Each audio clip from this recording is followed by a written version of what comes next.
श्रीगुरुभ्यो नमः। हरिः ओम्।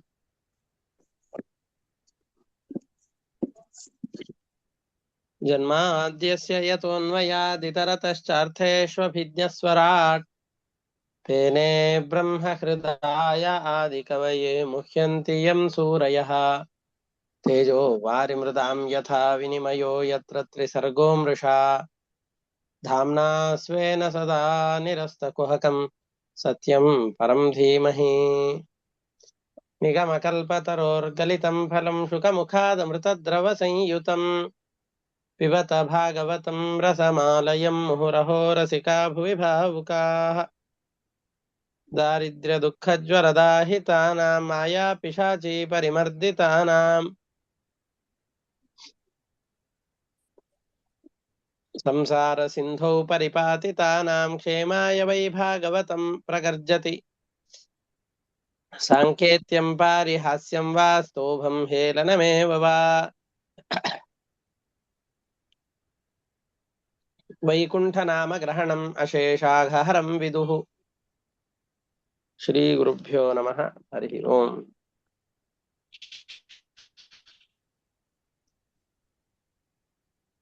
ಕೃಷ್ಣನ ವೇಣುಗಾನದ ಮಹಿಮೆಯನ್ನ ಹೇಳುವ ಈ ಸಂದರ್ಭದಲ್ಲಿ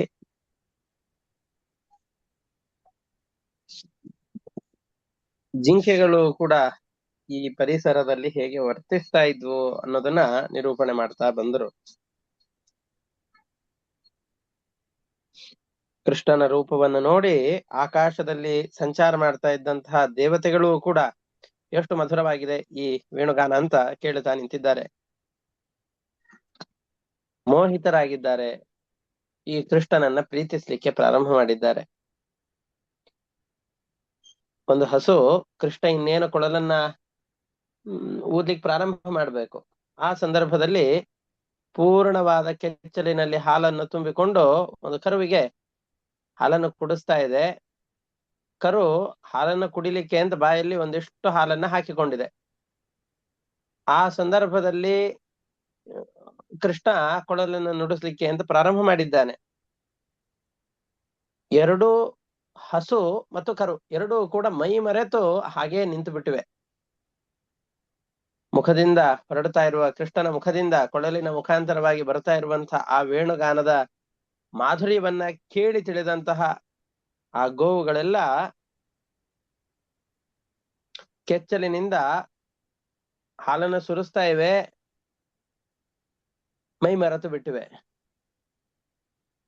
ಕರುಗಳು ಆ ಸುರಿಯುವ ಹಾಲನ್ನು ಕುಡಿಬೇಕಲ್ಲ, ಅದು ಬಾಯಲ್ಲಿ ಒಂದಿಷ್ಟು ಹಾಲನ್ನು ಇಟ್ಟುಕೊಂಡಿದೆ,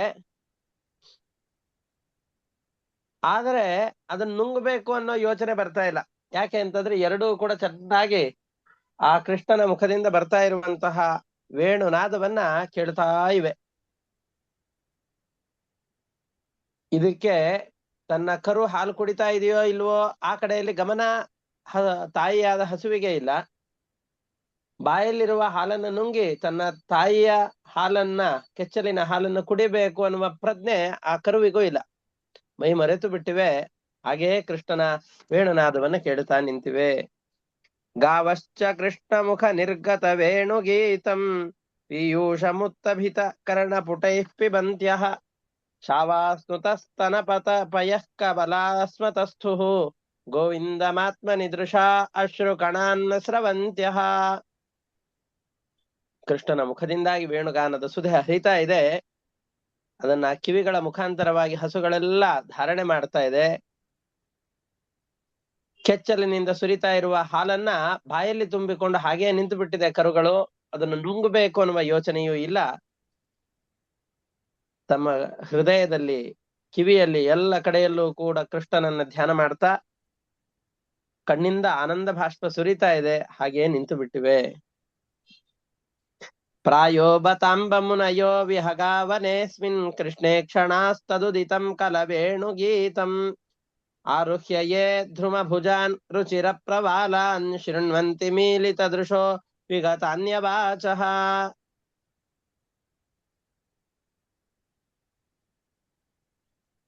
ಮರಗಳ ಮೇಲೆ ಪಕ್ಷಿಗಳೆಲ್ಲ ಚಿಲಿಪಿಲಿ ಶಬ್ದವನ್ನು ಮಾಡ್ತಾ ತಮ್ಮಷ್ಟಕ್ಕೆ ತಾವೇ ಕೂತಿರತ್ತೆ. ಒಳ್ಳೆ ನಾದವನ್ನ ಮಾಡ್ತಾ ಇರತ್ತೆ, ಕೃಷ್ಣನನ್ನೇ ನೋಡ್ತಾ ಇರತ್ತೆ, ಬೇರೆ ಬೇರೆ ವಿಷಯಗಳ ಬಗ್ಗೆ ಕೂಗ್ತಾ ಇರತ್ತೆ, ಒಂದೊಂದು ತರವಾದ ಶಬ್ದಗಳನ್ನು ಮಾಡಿಕೊಂಡು ಚೆನ್ನಾಗಿ ಕೂಗ್ತಾ ಇರತ್ತೆ. ಆದ್ರೆ ಕೃಷ್ಣ ಬಂದ ಅಂತ ಆದ್ರೆ ಕೃಷ್ಣನನ್ನು ನೋಡ್ತಾ ಆ ಪಕ್ಷಿಗಳಿಗೆ ಕೂಗೋದು ಮರ್ತು ಹೋಗ್ತಾ ಇತ್ತಂತೆ.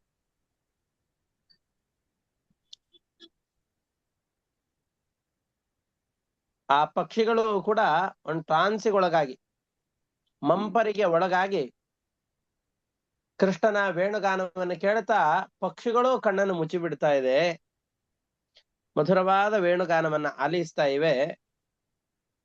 ನನಗನ್ಸಿದ ಮಟ್ಟಿಗೆ ಆ ಗೋಪಿಯರೆಲ್ಲ ಹೇಳ್ಕೊಳ್ತಾ ಇದ್ದಾರೆ, ಈ ಪಕ್ಷಿಗಳು ಕೂಡ ಜನ್ಮಾಂತರದಲ್ಲಿ ಋಷಿಗಳೋ ಮುನಿಗಳೋ ಆಗಿರ್ಬೇಕು.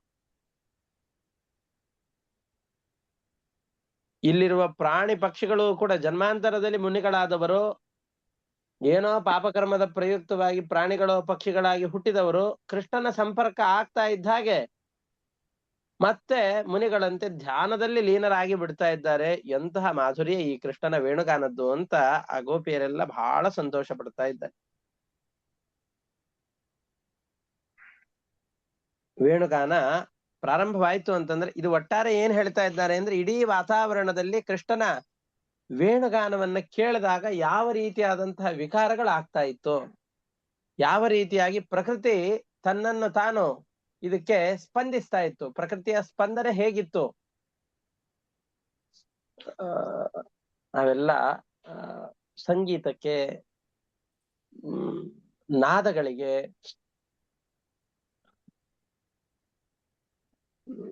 ಎಷ್ಟು ಶಕ್ತಿ ಇದೆ ಅನ್ನೋದನ್ನ ಅನೇಕ ಸಂದರ್ಭದಲ್ಲಿ ವೈದ್ಯಶಾಸ್ತ್ರಗಳಲ್ಲಿ ಆದಂತಹ ಅನೇಕ ಚಮತ್ಕಾರಗಳ ಘಟನೆಗಳನ್ನ ಕೇಳಿದಾಗ ಹೌದಲ್ಲ ಅಂತ ಅನ್ನಿಸುತ್ತೆ.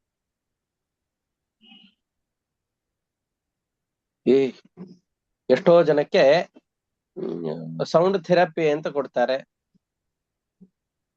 ತುಂಬಾ ಮನಸ್ಸು ನಮ್ಮದೇ ಒಂದು ತರವಾಗಿ ಬೇಸರವಾದಂತಹ ಸಂದರ್ಭದಲ್ಲಿ ಇದ್ವು ಅಂತಾದ್ರೆ ಮನಸ್ಸಿನ ಬೇಸರವನ್ನು ಹೋಗಲಾಡಿಸ್ಲಿಕ್ಕೋಸ್ಕರ ನಾವೇನ್ ಮಾಡ್ತೇವೆ, ಯಾವುದೋ ಒಂದು ಚಲನಚಿತ್ರದ ಗೀತೆಗಳನ್ನೋ ಅಥವಾ ದಾಸರ ಪದ್ಯಗಳನ್ನೋ ಯಾವುದೋ ಹಾಡುಗಳನ್ನ ಹಾಡ್ತೇವೆ,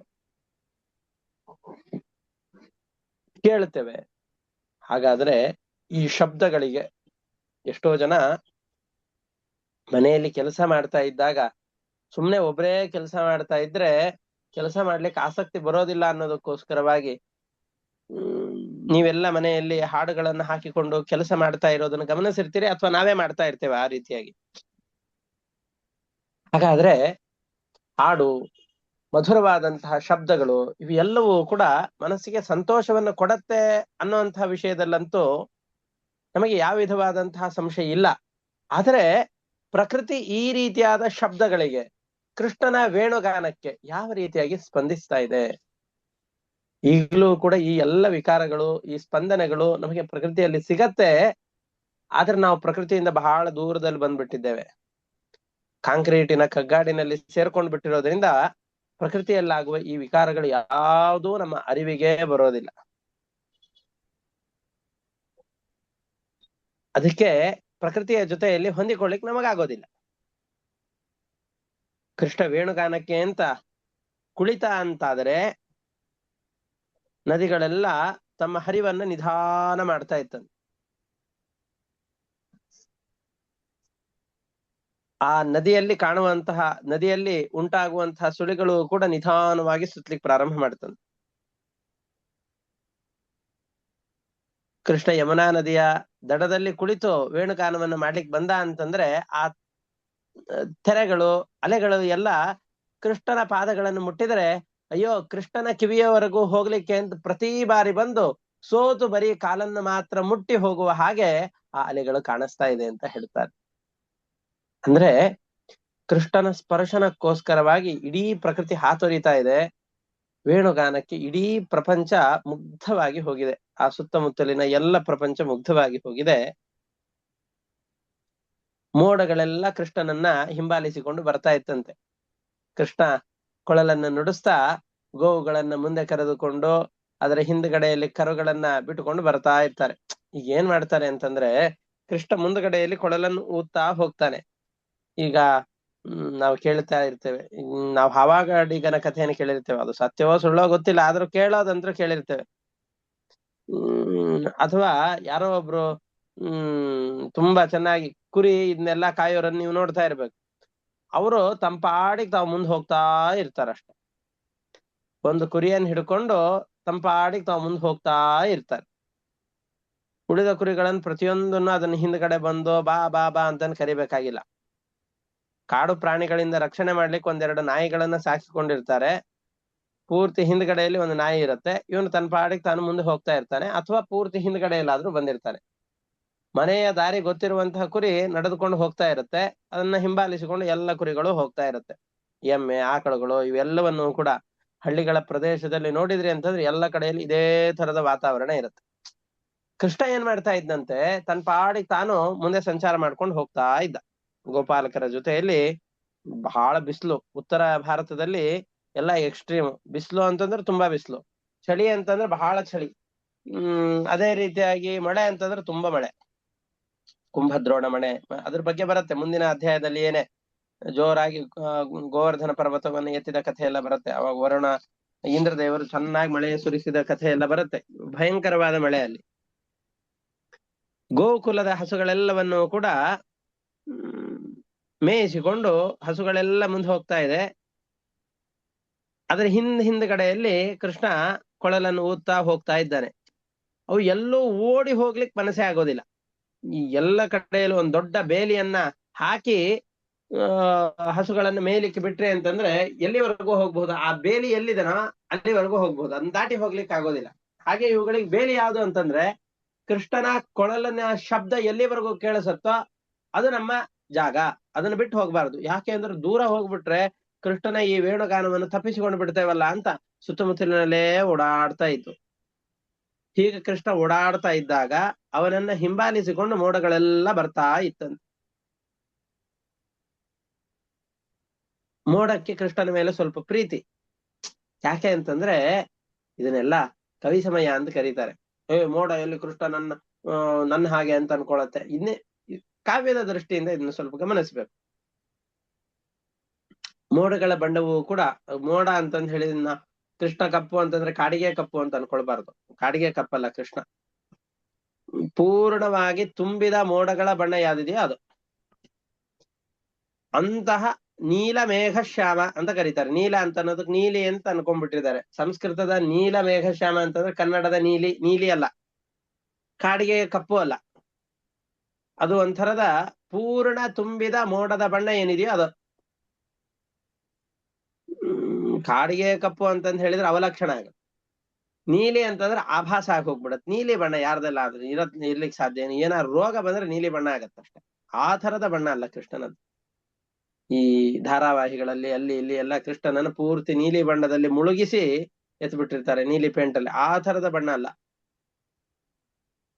ಮೋಡದ ತುಂಬಿದ ಮೋಡದ ನೀಲ ವರ್ಣ. ನೀಲ ಅಂತಂದ್ರೆ ಸಂಸ್ಕೃತದ ನೀಲ ಅಂತಂದ್ರೆ ಮೋಡದ ಕಪ್ಪು. ನೀಲವಾದ ಮೇಘದ ಶ್ಯಾಮ. ಇಂತಹ ಬಣ್ಣವುಳ್ಳಂತಹ ಕೃಷ್ಣನನ್ನು ನೋಡಿ ಅಯ್ಯೋ ಇವನು ನನ್ನ ಹಾಗೆ ಇದ್ದಾನಲ್ಲ ಅಂತಂದುಕೊಂಡು, ಇವನು ನಮ್ಮವ ಅಂತ, ಅದು ಬೇಸಿಗೆ ಕಾಲ ಆದ್ರೂ ಬಿಸಿಲಿದ್ರೂ ಕೂಡ ಇವನಿಗೆ ಎಲ್ಲಿ ಆಯಾಸವಾಗುತ್ತೋ ಅಂತ ತುಂತುರು ಮಳೆಗಳನ್ನ ಸುರಿಸ್ತಾ ಆ ಮೋಡಗಳೆಲ್ಲ ಕೃಷ್ಣನನ್ನ ಹಿಂಬಾಲಿಸ್ತಾ ಇತ್ತಂತೆ. ದೃಷ್ಟ್ವಾ ತಪೇ ವ್ರಜ ಪಶೂನ್ ಸಹ ಗ್ರಾಮ ಗೋಪೈಃ ಸಂಚಾರಯಂತಮನುವೇಣು ಮುದೀರಯಂತಂ ಪ್ರೇಮ ಪ್ರವೃದ್ಧ ಋಷಿತಃ ಕುಸುಮಾವಲೀಭಿಃ ಸಖ್ಯುರ್ವ್ಯಧಾತ್ ಸ್ವವಪುಷಾಂಬುದ ಆತಪತ್ರಂ. ಕೃಷ್ಣ ಗೋಪಾಲಕರ ಜೊತೆಯಲ್ಲಿ ಬಿಸಿಲಿನಲ್ಲಿ ನಡೀತಾ ಹೋಗ್ತಾ ಇದ್ದಾಗ, ಹಸುಗಳನ್ನು ಹಿಂಬಾಲಿಸಿಕೊಂಡು ಹೋಗುವ ಸಂದರ್ಭದಲ್ಲಿ ಮೋಡಗಳು ಕೂಡ ಕೃಷ್ಣನಿಗೆ ಸ್ಪಂದಿಸ್ತಾ ಇತ್ತು. ಈ ಧ್ವನಿಯನ್ನ ಕೇಳಿ ಮೋಡಗಳೆಲ್ಲ ಘರ್ಜಿಸಿ ಮಳೆಯನ್ನ, ತುಂತುರು ಮಳೆಗಳನ್ನ ಸುರಿಸ್ತಾ ಇತ್ತು. ಯಾವುದೋ ಒಂದು ಕ್ಷೇತ್ರದಲ್ಲಿ ಮಳೆ ಆಗ್ಲಿಲ್ಲ ಅಂತಂದ್ ಹೇಳಿದ್ರೆ ಮಳೆಗೋಸ್ಕರ ಯಜ್ಞ ಯಾಗಾದಿಗಳನ್ನು ಮಾಡ್ತಾರೆ.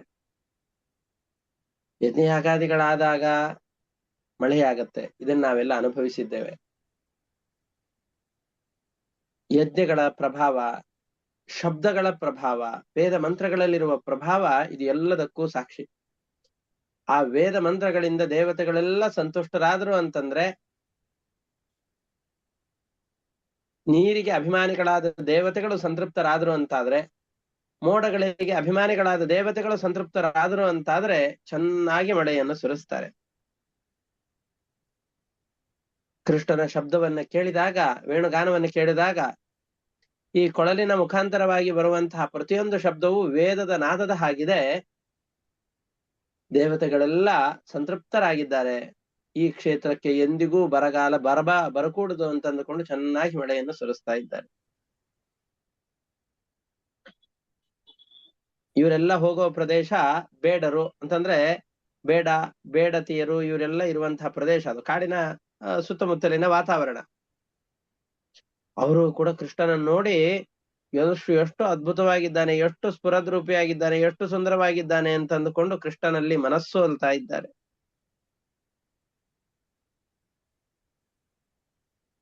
ಹಂತಾಯ ಮದ್ರಿರ ಬಲ ಹರಿದಾಸವರ್ಯೋ ಯದ್ರಾಮ ಕೃಷ್ಣ ಚರಣ ಸ್ಪರ್ಶ ಪ್ರಮೋದ ಮಾನಂ ತನೋತಿ ಸಹ ಗೋಗಣಯೋಸ್ತಯೋರ್ಯತ್ ಪಾನೀಯ ಸೂಯವಸ ಕಂದಮೂಲೈಹಿ.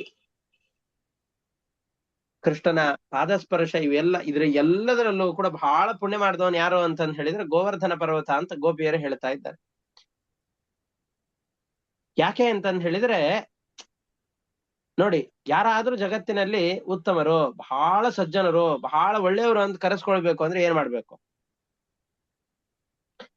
ಯಾರಾದ್ರೂ ಅತಿಥಿಗಳು ನಮ್ಮ ಮನೆಗೆ ಬಂದ್ರು ಅಂತಂದ್ರೆ, ಬಹಳ ಒಳ್ಳೇದಾಯ್ತು, ನೀವು ಬಂದಿದ್ದು ಒಳ್ಳೇದಾಯ್ತು ಅಂತ ಅಂದುಕೊಂಡು ಮನೆಯ ಒಳಗಡೆಯಲ್ಲಿ ಆದರದಿಂದ ಯಾರು ಬರಮಾಡಿಕೊಳ್ತಾರೋ ಆವಾಗ ಅತಿಥಿಗಳಿಗೆ, ಅಭ್ಯಾಗತರಿಗೆ ಬಹಳ ಸಂತೋಷವಾಗತ್ತೆ. ಬಂದವರನ್ನ ಹಾಹು ಮಾಡಿ ಕಳಿಸಿದ್ವು, ಅವರಲ್ಲಿ ದರ್ಪವನ್ನು ತೋರಿಸಿದ್ವು ಅಂತಂದ್ರೆ ಯಾಕಾದ್ರೂ ಬಂದ್ವೋ ಅಂತ ಅನ್ನಿಸಿಬಿಡುತ್ತೆ. ಮನೆಗೆ ಬಂದಾಗ ಅವ್ರು ಬಂದ ತತ್ಕ್ಷಣದಲ್ಲಿ ಕಾಲಿಗೆ ನೀರನ್ನ ಹಾಕಿ ಕಾಲ್ ತೊಳೆದು ಮನೆಯ ಒಳಗಡೆಯಲ್ಲಿ ಕರ್ಕೊಳ್ಬೇಕು. ಒಳ್ಳೆ ಮೆತ್ತನೆಯ ಹಾಸಿಗೆಯನ್ನು ಕೊಟ್ಟು ಅವರನ್ನು ಕೂಡಿಸ್ಬೇಕು. ಅವರಿಗೆ ಉಪಚಾರವನ್ನು ಮಾಡ್ಬೇಕು, ಹಣ್ಣು ಹಂಪಲುಗಳನ್ನು ಕೊಡ್ಬೇಕು, ಬಂದ ವಿಷಯ ಏನು ಅಂತ ಅವರನ್ನ ಕೇಳಬೇಕು. ಅವ್ರ ಜೊತೆಯಲ್ಲಿ ಯಾರು ಬಂದಿರ್ತಾರೋ ಅವ್ರೆಲ್ರಿಗೂ ಒಳ್ಳೆ ವ್ಯವಸ್ಥೆ ಮಾಡ್ಬೇಕು. ಚೆನ್ನಾಗಿ ಹೊಟ್ಟೆಗೆ ಬಟ್ಟೆಗೆ ಏನೇನು ಬೇಕೋ ಅದೆಲ್ಲವನ್ನ ಕೊಡ್ಬೇಕು. ಇಷ್ಟು ಮಾಡಿದ್ರೆ ಬಂದವರಿಗೆ ಎಷ್ಟು ಆತಿಥ್ಯವನ್ನು ಮಾಡ್ತಾ ಇದ್ದಾರಪ್ಪ ಇವರು ಅಂತ ಆ ಮನೆ ಯಜಮಾನನ ಮೇಲೆ ಬಹಳ ಪ್ರೀತಿ ಉಂಟಾಗತ್ತೆ. ಅವ್ರ ಮನೆಗೆ ಮತ್ತೆ ಬರ್ಬೇಕು ಅಂತ ಅನ್ಸುತ್ತೆ. ಹಾಗೆ ಯಾರಿದ್ದಾನೆ ಅಂದ್ರೆ ಗೋವರ್ಧನ ಪರ್ವತ ಇದ್ದಾರೆ ಅಂತ ಗೋಪಿಯರೆಲ್ಲ ಹೇಳ್ತಾ ಇದ್ದಾರೆ. ಯಾಕೆ? ರಾಮಕೃಷ್ಣರು ತಮ್ಮ ಗೋಪಾಲಕರ ಜೊತೆಯಲ್ಲಿ ಗೋವರ್ಧನ ಪರ್ವತದ ಸಮೀಪಕ್ಕೆ ಬಂದ್ರು ಅಂತಾದ್ರೆ, ನೀವೆಲ್ಲ ಗೋವರ್ಧನ ಪರಿಕ್ರಮವನ್ನು ನೋಡಿರ್ತೀರಿ. ದ್ವಾರಕಾದ ಇದು ನಮ್ಮ ವೃಂದಾವನ ಮಥುರಾ ಕ್ಷೇತ್ರದ ಸಮೀಪದಲ್ಲೆಲ್ಲ ನೀವು ನೋಡಿರ್ತೀರಿ. ಅಲ್ಲೆಲ್ಲ ಇದು ಗೋವರ್ಧನ ಪರಿಕ್ರಮ ಅಂತ 21-22 ಕಿಲೋಮೀಟರ್ ಇಂದ ಇರುತ್ತೆ. ಹಗಲು ರಾತ್ರಿ ಅದರಲ್ಲೆಲ್ಲ ಪರಿಕ್ರಮ ಮಾಡ್ತಾ ಇರ್ತಾರೆ, ಅದರ ಪ್ರದಕ್ಷಿಣೆಯನ್ನು ಮಾಡ್ತಾ ಇರ್ತಾರೆ. ಈಗೆಲ್ಲ ಅದು ಪೂರ್ತಿ ಒಂದು ನಗರದ ವಾತಾವರಣ ಇದೆ. ಮಳೆಗಾಲ, ನವೆಂಬರು, ಈ ಸಂದರ್ಭದ ಸಮಯವನ್ನ ನಾವು ಯೋಚನೆ ಮಾಡಬೇಕು. ಅದು ಪೂರ್ತಿ ಕಾಡಿನ ಪ್ರದೇಶ, ಪೂರ್ತಿಯಾಗಿ ಪರ್ವತದ ಮೇಲ್ಪಂಕ್ತಿಯಲ್ಲೆಲ್ಲ ಬೇಕಾದಷ್ಟು ಹಸುಗಳಿಗೆಲ್ಲದಕ್ಕೂ ಕೂಡ ಹೊಟ್ಟೆ ತುಂಬ ತಿನ್ಲಿಕ್ಕೆ ಬೇಕಾದಂತಹ ಹುಲ್ಲುಗಳನ್ನ ತನ್ನಲ್ಲಿ ಹೊತ್ತುಕೊಂಡಿದೆ. ನೂರಾರು ಸಾವಿರಾರು ಫಲಗಳನ್ನ ಹೊತ್ತುಕೊಂಡಂತಹ ಮರಗಳೆಲ್ಲ ಆ ಗೋವರ್ಧನ ಪರ್ವತದಲ್ಲಿ ಚೆನ್ನಾಗಿ ಬೆಳೆದಿವೆ. ಆ ಬೆಟ್ಟದ ಮೇಲ್ಗಡೆಯಲ್ಲಿ ತೊರೆಯ ರೀತಿಯಲ್ಲಿ ಅನೇಕ ಝರಿಗಳು, ತೊರೆಗಳು, ನೀರಿನ ಹರಿವುಗಳೆಲ್ಲ ಚೆನ್ನಾಗಿ ಬರ್ತಾ ಇದೆ.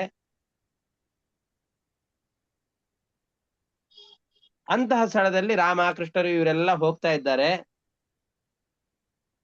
ಮನೆಗೆ ಬಂದ ತಕ್ಷಣದಲ್ಲಿ ಕೈಕಾಲು ತೊಳಿಲಿಕ್ಕೆ ನೀರು ಬೇಕಲ್ಲ.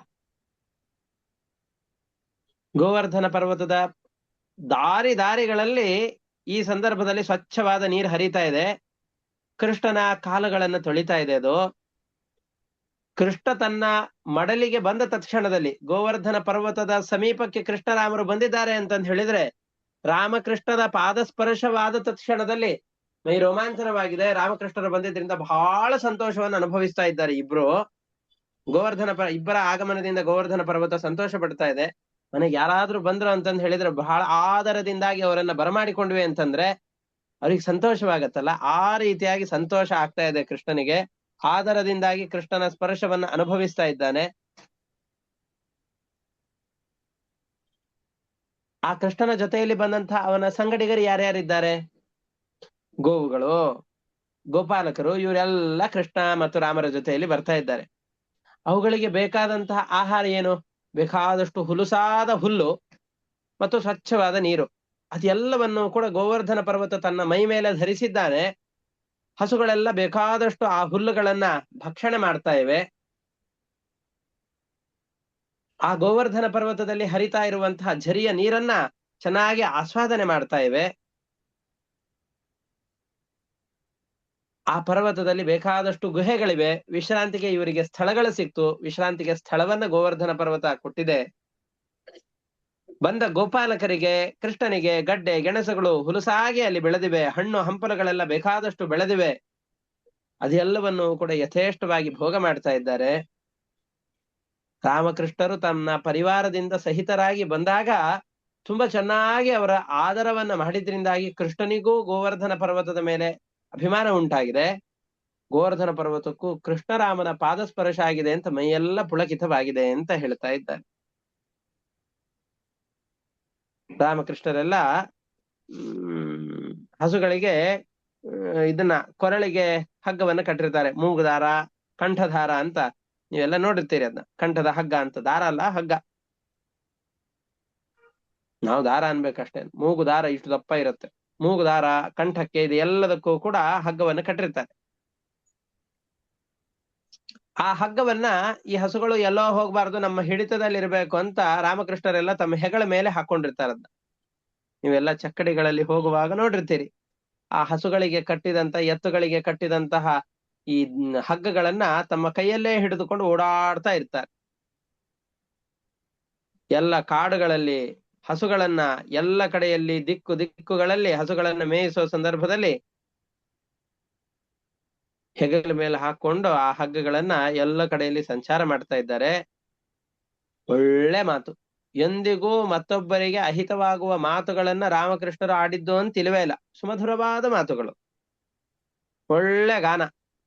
ಈ ಎಲ್ಲ ಗಾನದಿಂದ, ಮಾತುಗಳಿಂದ ಯಾರ್ಯಾರು ಜೀವರು ಅಂತಿದ್ದಾರೋ, ಅದು ವೃಕ್ಷಗಳ ರೂಪದಲ್ಲಿರಬಹುದು, ಪ್ರಾಣಿಗಳ ರೂಪದಲ್ಲಿರಬಹುದು, ಪಕ್ಷಿಗಳ ರೂಪದಲ್ಲಿರಬಹುದು, ಗೋಪಾಲಕರಿರಬಹುದು, ಹಸುಗಳೇ ಆಗಿರಬಹುದು, ಜಿಂಕೆಗಳಾಗಿರಬಹುದು, ಯಾವುಗಳೇ ಆಗಿದ್ರೂ ಇವುಗಳಿಗೆ ಮನಸೋತು ಕೃಷ್ಣನನ್ನು ನೋಡ್ತಾ ಅಲ್ಲಿಯೇ ಇರುವ ಹಾಗೆ ಇಡೀ ಕಾಡನ್ನ ಸ್ತಬ್ಧಗೊಳಿಸಿ ಬಿಡ್ತಾ ಇದ್ರು ರಾಮಕೃಷ್ಣರು. ಇದು ಬಹಳ ವಿಚಿತ್ರ. ಪ್ರತಿಯೊಬ್ಬ ಜೀವಿಯೂ ಕೂಡ ಇವರಲ್ಲಿ ಅಷ್ಟೇ ಪ್ರೀತಿಯನ್ನು ಮಾಡ್ತಾ ಇತ್ತು ಅಂತ. ನಮಗಿದು ಹೇಗೆ ಅಂತ ನಮಗ ಅದು ಯೋಚನೆಗೆ ಬರೋದಿಲ್ಲ. ಯಾರಾದ್ರೂ ಮನೆಯಲ್ಲಿ ನಾಯಿಯನ್ನು ಸಾಕಿದ್ರು ಅಂತಂದ್ರೆ ಆ ನಾಯಿ ಆ ಮನೆ ಯಜಮಾನನ ಮೇಲೆ ಎಷ್ಟು ಪ್ರೀತಿಯನ್ನು ತೋರಿಸ್ತಾ ಇರುತ್ತೆ. ನೀವೆಲ್ಲ ಟಿವಿಯಲ್ಲಿ ಅಲ್ಲಿ ಇಲ್ಲಿ ನೋಡಿರ್ತೀರಿ. ಹಸುಗಳನ್ನ ಮನೆಯಲ್ಲಿ ಸಾಕಿದಾಗ ಆ ಮನೆಯ ಯಜಮಾನ ಬಂದ ಅಂತ ಆದ್ರೆ ಆ ಹಸು ಅವನನ್ನು ಹೇಗೆ ಪ್ರೀತಿಯಿಂದಾಗಿ ಬಿಡದೇನೆ ಗಟ್ಟಿಯಾಗಿ ಅವನನ್ನು ಅನುಸರಿಸತ್ತೆ ಅಂತ ನೀವು ನೋಡಿದ್ದೀರಿ. ಆನೆಗಳು ತಮ್ಮನ್ನ ನೋಡಿಕೊಳ್ಳುವ ಮಾವುತನನ್ನ ಸೊಂಡಿಲಿನಿಂದಾಗಿ ಬರಸೆಳೆದು ಮನೆಗೆ ಹೋಗದೇ ಇರುವ ಹಾಗೆ ತಡೆಯುವಂತಹ ಅನೇಕ ಘಟನೆಗಳನ್ನು ನೀವು ನೋಡಿರ್ತೀರಿ. ಸಿಂಹ, ಹುಲಿ ಮುಂತಾದ ಪ್ರಾಣಿಗಳೇ ತಮ್ಮನ್ನ ನೋಡಿಕೊಳ್ಳುವ ವ್ಯಕ್ತಿ ಬಂದಾಗ ದೂರದಿಂದ ಓಡಿ ಬಂದು ಅವನನ್ನ ಅಪ್ಪಿಕೊಳ್ಳುವಂತಹ ಅನೇಕ ಘಟನೆಗಳನ್ನು ನೋಡಿರ್ತೀರಿ. ಯಾರ ಬಳಿಯಲ್ಲೂ ಕ್ಷಣ ಮಾತ್ರವೂ ನಿಲ್ಲದೆ ಇರುವ ತುಂಬಾ ಚಂಚಲ ಸ್ವಭಾವವಾದಂತಹ ಜಿಂಕೆಗಳ ಮಧ್ಯದಲ್ಲಿ ಯಾವುದೋ ಒಬ್ಬ ಮನುಷ್ಯ ಪ್ರೀತಿಯಿಂದ ಇರೋದನ್ನು ತಾವು ನೋಡಿರ್ತೀರಿ.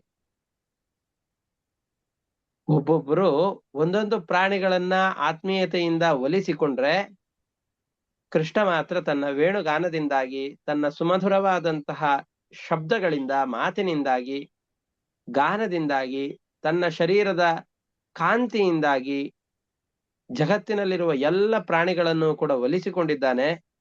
ಕೃಷ್ಣನನ್ನ ಇಷ್ಟಪಡದೇ ಇರುವಂತಹ ಪ್ರಾಣಿಗಳೇ ಇಲ್ಲ.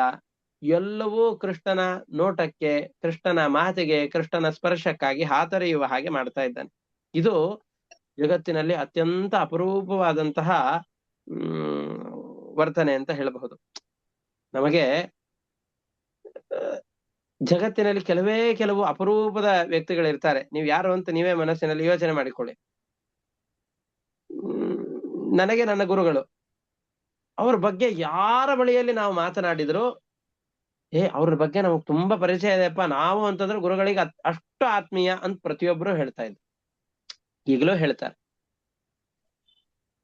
ವಿಶ್ವೇಶ ತೀರ್ಥ ಶ್ರೀಪಾದರ ಬಗ್ಗೆ ಯಾರನ್ನ ಕೇಳಿದ್ರು ಕೂಡ ಗುರುಗಳಿಗೆ ನಾವೆಲ್ಲ ತುಂಬಾ ಪರಿಚಯದವರು, ಎಲ್ಲಿ ಹೋದ್ರು ಅಲ್ಲಿಗೆ ನಮ್ಮನ್ನು ನಿಲ್ಲಿಸಿ ಮಾತನಾಡ್ತಾ ಇದ್ರು. ನಮ್ಮ ಅಜ್ಜನ ಬಗ್ಗೆ, ನಮ್ಮ ಮನೆಗೆ ಬಂದಿದ್ರ ಬಗ್ಗೆ ಯಾವ್ಯಾವ್ದೋ ಘಟನೆಗಳನ್ನ ನೆನಪಿಸ್ಕೊಳ್ತಾ ಇದ್ರು ಅಂತ. ಅವರ ಭೇಟಿಯಾದ ಯಾವುದೇ ವ್ಯಕ್ತಿಗಳನ್ನು ಕೇಳಿದ್ರು ಅವ್ರ ಬಗ್ಗೆ ಒಳ್ಳೆಯದನ್ನೇ ಹೇಳ್ತಾರೆ. ಈಗ ನಾ ಒಂದನ್ನು ಹೇಳ್ದೆ, ಈ ತರದವರು ನಿಮಗೆ ಅನೇಕ ಜನ ವ್ಯಕ್ತಿಗಳು ಜಗತ್ತಿನಲ್ಲಿ ಕಂಡಿರ್ತಾರೆ. ಈ ತರದವರು ಅಪರೂಪ ಅಷ್ಟೆ, ಬಹಳ ಅಪರೂಪ, ಬೆರಳಿನಲ್ಲಿ ಎಣಿಸ್ಬಿಡಬಹುದು ಆ ತರದ ಅಪರೂಪದ ವ್ಯಕ್ತಿತ್ವದವರು ಇವರು.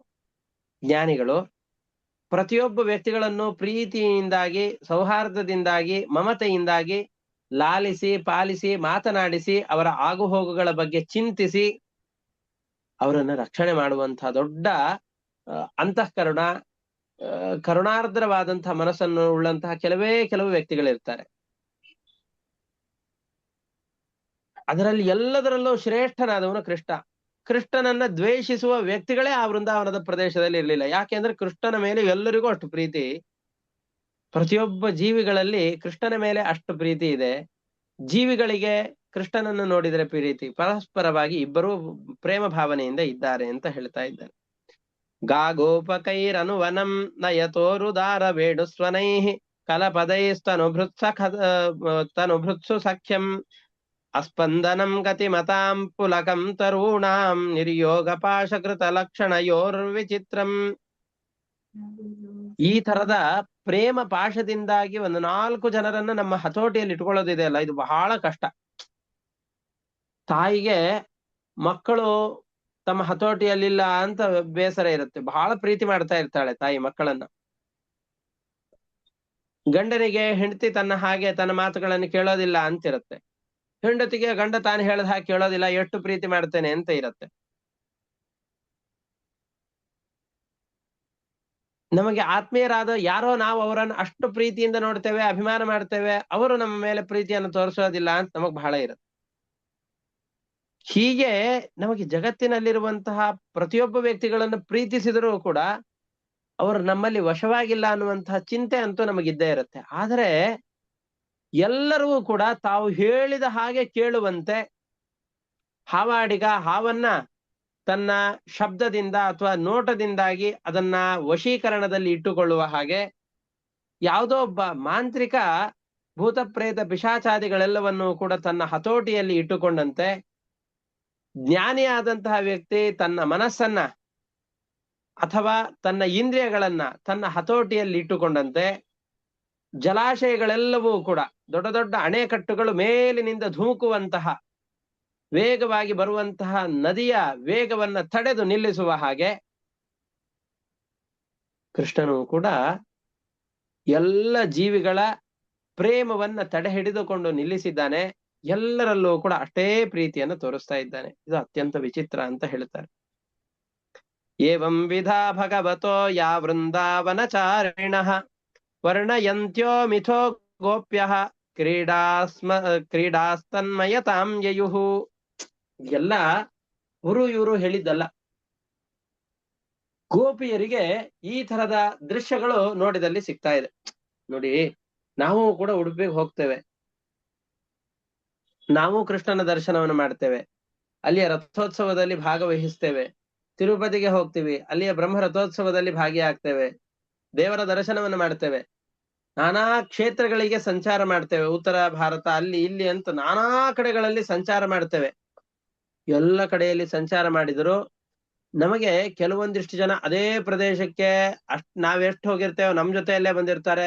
ಅವರಿಗೆ ಕಾಣುವ ವಿಶೇಷಗಳು ಅವರು 4 ಜನರ ಮಧ್ಯದಲ್ಲಿ ಹೇಳ್ಬೇಕಾದ್ರೆ, ಹೌದಲ್ಲ, ನನಗೆ ಈ ತರ ಅನ್ನಿಸ್ತಾ ಇಲ್ಲ, ಇವನಿಗೆ ಹೇಗೆ ಈಗ ಅನ್ನಿಸ್ತು, ಇವನು ಎಷ್ಟ್ ಚೆನ್ನಾಗಿ ಅದನ್ನ ನೋಡ್ತಾ ಇದ್ದಾನೆ, ಎಷ್ಟ್ ಚೆನ್ನಾಗಿ ವರ್ಣನೆ ಮಾಡ್ತಾ ಇದ್ದಾನೆ, ನನಗೆ ಆ ತರ ವರ್ಣನೆ ಮಾಡ್ಲಿಕ್ಕೆ ಬರೋದಿಲ್ಲಲ್ಲ, ನಾ ಈ ಘಟನೆಗಳನ್ನ ಅಲ್ಲಿ ನೋಡ್ಲೇ ಇಲ್ಲಲ್ಲ, ಗಮನಿಸ್ಲೇ ಇಲ್ಲಲ್ಲ ಅಂತ ನಾವ್ ಎಷ್ಟೋ ಬಾರಿ ಅಂದುಕೊಳ್ತೇವೆ. ಹೋಗಿದ್ ಒಟ್ಟಿಗೆ ನಮಗೂ ದೇವ್ರು ಕಣ್ ಕೊಟ್ಟಿದ್ದಾನೆ, ಅವ್ರಿಗೂ ಕಣ್ ಕೊಟ್ಟಿದ್ದಾನೆ, ನಾವು ನೋಡಿದ್ದನ್ನೇ ಅವರು ನೋಡಿದ್ದಾರೆ. ಆದ್ರೆ ಅವರ ಗಮನಕ್ಕೆ ಬಂದದ್ದು ನಮ್ಮ ಗಮನಕ್ಕೆ ಬರೋದೇ ಇಲ್ಲ. ಮಗು ಅಳ್ತಾ ಇರತ್ತೆ. ಯಾಕೆ ಅಳ್ತಾ ಇದೆ ಅಂತ 4 ಜನ ಸುತ್ತಲೂ ನೋಡ್ತಾ ಇದ್ರು. ತಾಯಿಗೆ ಮಾತ್ರ ಆ ಅಳುವಿನ ಹಿಂದಿನ ಕಾರಣ ಗೊತ್ತಿರತ್ತೆ, ಉಳಿದ 3 ಜನ ಗೊತ್ತೇ ಇರೋದಿಲ್ಲ.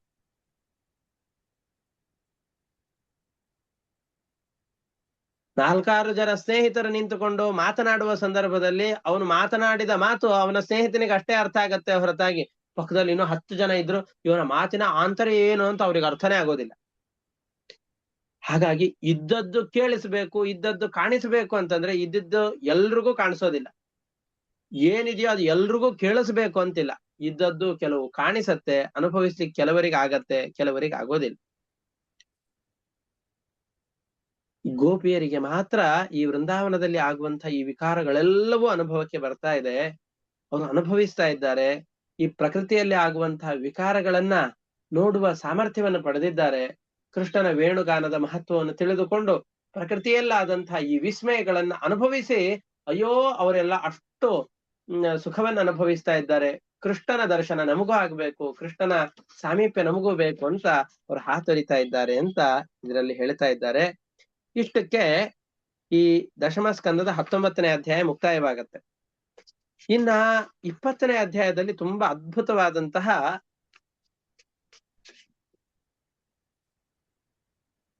ಒಂದು ಘಟನೆ ಪ್ರಾರಂಭವಾಗತ್ತೆ. ಈ 20ನೇ ಅಧ್ಯಾಯದಲ್ಲಿ ಗೋಪಿ ವಸ್ತ್ರಾಪಹಾರಕಃ, ನೀವೆಲ್ಲ ಕೃಷ್ಣಾಷ್ಟೋತ್ತರ ಶತನಾಮ ಸ್ತೋತ್ರದಲ್ಲಿ ಗೋಪಿಯರ ವಸ್ತ್ರವನ್ನ ಅಪಹಾರ ಮಾಡಿದವನು ಕೃಷ್ಣ ಅನ್ನುವಂತಹ ಮಾತನ್ನ ಕೇಳಿರ್ತೀರಿ. ಜಗದ್ಗುರು ಗೋಪಿ ವಸ್ತ್ರಾಪಹಾರಕಃ ಜಗದ್ಗುರು ಜಗನ್ನಾಥೋ ವೇಣುನಾದ ವಿಶಾರದಃ. ನಾವೀಗ ವೇಣುನಾದ ವಿಶಾರದ ಅನ್ನೋದ್ರ ಬಗ್ಗೆ ಕೇಳಿದ್ವಿ. ವೇಣುನಾದದಲ್ಲಿ ಕೃಷ್ಣ ಅಷ್ಟು ಅದ್ಭುತವಾದ ಪಾಂಡಿತ್ಯವನ್ನು ಪಡೆದಿದ್ದಾನೆ. ಕೃಷ್ಣನ ಆ ವೇಣುನಾದವನ್ನು ನೋಡಿ ಪ್ರಕೃತಿಯಲ್ಲೆಲ್ಲ ಎಷ್ಟು ವಿಕಾರಗಳಾಯ್ತು ಅನ್ನೋದನ್ನ ಇಲ್ಲಿ ಗಮನಿಸಿದ್ವು. ನಾವ್ ಇನ್ನೊಮ್ಮೆ ಆ ಶ್ಲೋಕವನ್ನು ಹೇಳಬೇಕಾದ್ರೆ ವೇಣುನಾದ ವಿಶಾರದ ಅಂತಂದಾಗ ಇಷ್ಟೆಲ್ಲ ಘಟನೆಗಳು ತಲೆಯಲ್ಲಿ ಬರ್ಬೇಕು ನಮಗೆ.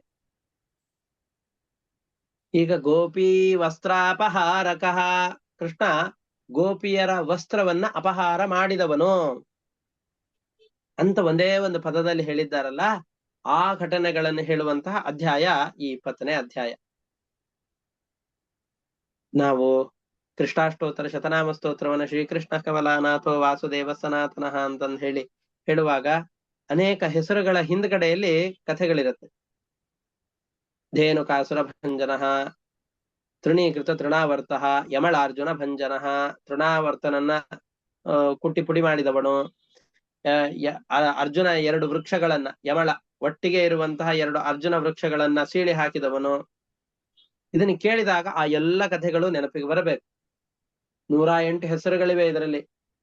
ಆ ಹೆಸರನ್ನು ಹೇಳಬೇಕಾದ್ರೆ 108 ಕಥೆಗಳು ನೆನಪಾಗಬೇಕು. 108 ಕಥೆಗಳು ನೆನಪಾಗದೆ ಹೋದ್ರು ದಿವಸಕ್ಕೆ 8 ಕಥೆಗಳಾದ್ರೂ ಇದರಲ್ಲಿ ನೆನಪಾಯ್ತು, ಕೃಷ್ಣನ ಮಹಿಮೆಗಳನ್ನು ಯೋಚನೆ ಮಾಡಿದ್ವು ಅಂತಂದು ಹೇಳಿದ್ರೆ ಈ 10ನೇ ಸ್ಕಂದ ಪೂರ್ತಿಯಾಗಿ ಕೃಷ್ಣನ ಕಥೆಯನ್ನು ಕೇಳಿ ಈ ಸ್ತೋತ್ರವನ್ನು ಹೇಳಿದ್ ಸಾರ್ಥಕ ಅಂತ ಆಗಿ ಹೋಗಿಬಿಡುತ್ತೆ. ಇರ್ಲಿ, ಆ ಹೆಸರುಗಳಲ್ಲಿ ಒಂದು ಹೆಸರು ಯಾವುದು ಅಂತಂದ್ರೆ ಗೋಪಿ ವಸ್ತ್ರಾಪಹಾರಕಃ. ನೋಡಿ, ಯಾರಿಗಾದ್ರೂ ಇದು ಸ್ತೋತ್ರ ಅಂತ ಅನ್ನಿಸ್ಕೊಳ್ಳತ್ತ ಸ್ವಲ್ಪ ಹೇಳಿ. ಈಗ ನಾವು ಬೆಣ್ಣೆಯನ್ನು ಕದ್ದವನು, ಮುಖ್ಯಮಂತ್ರಿಗಳು ಅವರೆಲ್ಲ ಬಂದಿರ್ತಾರೆ, ಯಾವ್ದೋ ದೊಡ್ಡ ಮಂತ್ರಿಗಳು ಒಂದು ಫಂಕ್ಷನ್ಗೆ ಬಂದಿರ್ತಾರೆ, ಬಹಳ ದೊಡ್ಡ ಹಗರಣಗಳನ್ನು ಮಾಡಿರ್ತಾರೆ. ಇಷ್ಟು ಕೋಟಿಯ ಲಂಚವನ್ನು ತಿಂದಂತಹ ಮಂತ್ರಿಗಳು ನಮ್ಮ ಸಭೆಗೆ ಆಗಮಿಸಿದ್ದಾರೆ, ಅವರಿಗೆ ಸ್ವಾಗತ. ಯೋಗ್ಯರಾದಂತಹ ಇಷ್ಟು ಜನರಿಗೆ ಕೆಲಸವನ್ನು ಕೊಡದೇನೆ ಅಯೋಗ್ಯರಾದಂತಹ ಇಷ್ಟು ಜನರನ್ನ ಕೆಲಸಕ್ಕೆ ಸೇರಿಸಿ ಇವರೆಲ್ಲರನ್ನೂ ಕೂಡ ತನ್ನ ಲಂಚದ ದುಡ್ಡಿನಿಂದ ಕೆಲಸಕ್ಕೆ ಸೇರಿಸಿದ ಇವರಿಗೆ ಸ್ವಾಗತ ಅಂತ ಹೇಳಿದ್ರೆ ಅವ್ರಿಗೆ ಸಂತೋಷವಾಗತ್ತಾ?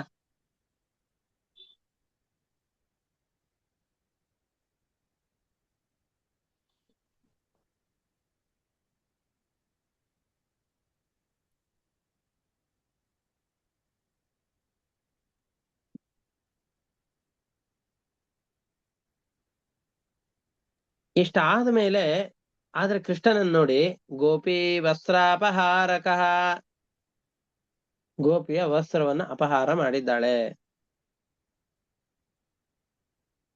ಕೃಷ್ಣನನ್ನ ಗೋಪಿ ವಸ್ತ್ರಾಪಹಾರಕ ಅಂತ ಹೇಳೋದು ಕೂಡ ಅವನಿಗೆ ಹೊಗಳಿಕೆ ಆಗತ್ತೆ. ಕೃಷ್ಣ ಬೆಣ್ಣೆಯನ್ನ ಕದ್ದಿದ್ದಾನೆ, ಇದು ಕೃಷ್ಣನಿಗೆ ಹೊಗಳಿಕೆ ಆಗತ್ತೆ. ನಮಗೆ ಯಾವುದು ದೋಷವೋ ಅದು ಕೃಷ್ಣನಿಗೆ ಗುಣವಾಗತ್ತೆ. ಹೇಗೆ ಇದು ಕೃಷ್ಣನಿಗೆ ಗುಣವಾಯಿತೋ? ಗೋಪಿಯರೆಲ್ಲ ಕಾತ್ಯಾಯನಿ ವ್ರತ ಅಂತ ಮಾಡ್ತಾ ಇದ್ದಾರೆ, ಕುಮಾರಿಯರು ಅಂತ. ಕುಮಾರಿಯರು ಅಂತಂದ್ ಹೇಳಿದ್ರೆ ಇನ್ನು ಋತುಮತಿಯರಾಗದೇ ಇರುವಂತಹ ತುಂಬಾ ಚಿಕ್ಕ ವಯಸ್ಸಿನ ಗೋಪಿಕೆಯರು. ಆ ನಂದ ಗೋಕುಲದಲ್ಲಿ ಇದ್ದವರು ಯಾರಿದ್ದಾರೋ ಅವರೆಲ್ಲರೂ ಕೂಡ ಹೇಮಂತ ಋತುವಿನ ಮೊದಲನೇ ತಿಂಗಳು, ಹೇಮಂತೆ ಪ್ರಥಮೇ ಮಾಸಿ ನಂದವ್ರಜ ಕುಮಾರಿಕಾ ಚೇರುರ್ ಹವಿಷ್ಯಂ ಭುಂಜಾನಾಹ ಕಾತ್ಯಾಯನ್ಯರ್ಚನೌ ವ್ರತಂ. ಹೇಮಂತ ಋತುವಿನ ಮೊದಲನೇ ತಿಂಗಳು ನಂದ ಗೋಕುಲದ ಕುಮಾರಿಯರು ಅಂತ ಯಾರ್ಯಾರಿದ್ದಾರೋ ಅವರೆಲ್ಲರೂ ಕೂಡ ಕಾತ್ಯಾಯನಿ ಪೂಜೆಯನ್ನ ಮಾಡ್ತಾ ಇದ್ದಾರೆ. ಕಾತ್ಯಾಯನಿ ಅಂತಂದ್ರೆ ಪಾರ್ವತಿ ದೇವಿ ಮತ್ತು ಲಕ್ಷ್ಮೀ ದೇವಿ, ಇವರಿಬ್ಬರ ಪೂಜೆಯನ್ನ ಮಾಡ್ತಾ ಇದ್ದಾರೆ. ಅದು ಲಕ್ಷ್ಮೀ ದೇವಿಯ ಪೂಜೆಯೇ. ಯಾಕೆ ಅಂತಂದ್ರೆ ಇವರೆಲ್ಲ ಮದುವೆ ಆಗ್ಬೇಕು ಅಂತಿರೋದು ಕೃಷ್ಣನನ್ನ. ಕೃಷ್ಣನನ್ನ ಮದುವೆ ಆಗ್ಬೇಕು ಅಂತಂದ್ ಹೇಳಿದ್ರೆ ಇವರಲ್ಲಿ ಲಕ್ಷ್ಮೀ ದೇವಿಯ ಸನ್ನಿಧಾನ ಇರಲೇಬೇಕು.